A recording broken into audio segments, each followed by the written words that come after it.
இன்னைக்கு என்ன பிரச்சனைன்னு தெரியலையே. போய் கேட்டா ஒழுங்கா பேசவும் மாட்டா.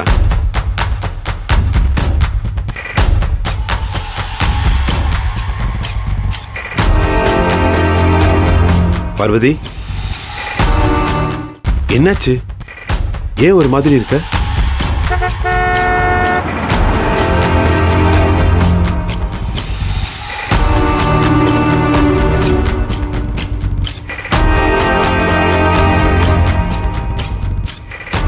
நில்லு மகேஷ். பார்வதி, இன்னைக்கும் ஆரம்பிக்காத. நீங்க சும்மா இருங்க.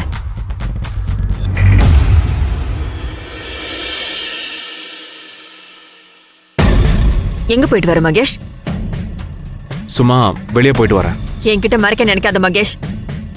நீ எங்க போயிட்டு வரேன்னு எனக்கு நல்லாவே தெரியும். அதான் தெரிஞ்சிருச்சுல, அப்புறம் என்ன? விடுங்க. என்னதாடா நினைச்சிட்டு இருக்க உன் மனசுல?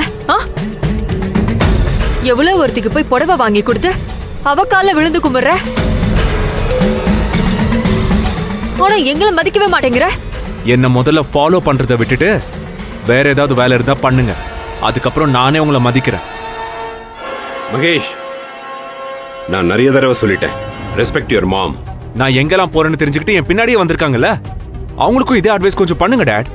நீ என் பேச்சை கேட்டு ஒழுங்கா இருந்தா, நல்லவங்களோட பழகுனா, நான் ஏன்டா உன்னை நம்பாம ஃபாலோ பண்ண போறேன்? நேத்து வரைக்கும் ஆனந்தி ஆனந்தின்னு ஒரு வேலைக்காரி பின்னாடி சுத்திட்டு இருந்த.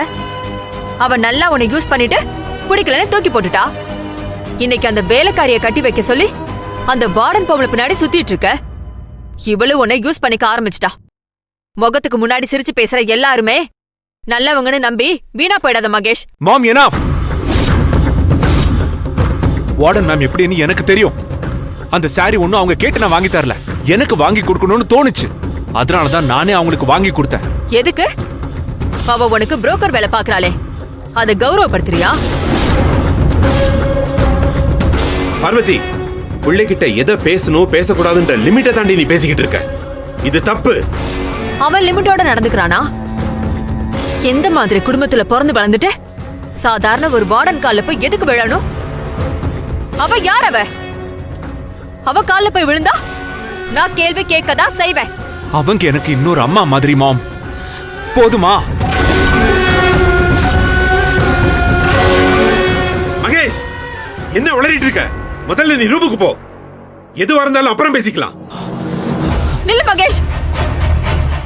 வார்டன் பொம்பளை அம்மா மாதிரினா அப்ப நான் யாருடா? பார்வதி, நீங்க இதுல தலையிடாதீங்க.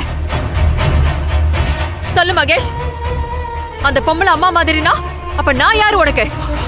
நான் சொல்லிருவேன், அப்புறம் நீங்க தான் ஃபீல் பண்ணுவீங்க. வேண்டாம். இதுக்கு மேலையுமா? பரவாயில்ல, என்ன வேணாலும் சொல்லு. மகேஷ், நீயாவது என் பேச்ச கேளு. வேணாம். இருங்க டாட். அவங்க என் பிரச்சனை என்னன்னு புரிஞ்சு அதை சரி பண்ண ஹெல்ப் பண்ற ஒரு நல்ல அம்மா நீங்க. மகேஷ், வேண்டாம், அவசரப்படாத. என் பிரச்சனை எல்லாம் பெருசா இல்லன்னு என்ன புரிஞ்சுக்காம எனக்காக கவலைப்படாம உங்க ஸ்டேட்டஸ்க்காக கவலைப்படுற அம்மா போதுமா? அவ உனக்கு அவ்வளவு நல்லவளா? இனிமே அவ வீட்டே போய் புள்ளையா இருந்துக்கோ. போ. என் வீட்டுல இனி ஒரு நிமிஷம் கூட நிக்காத.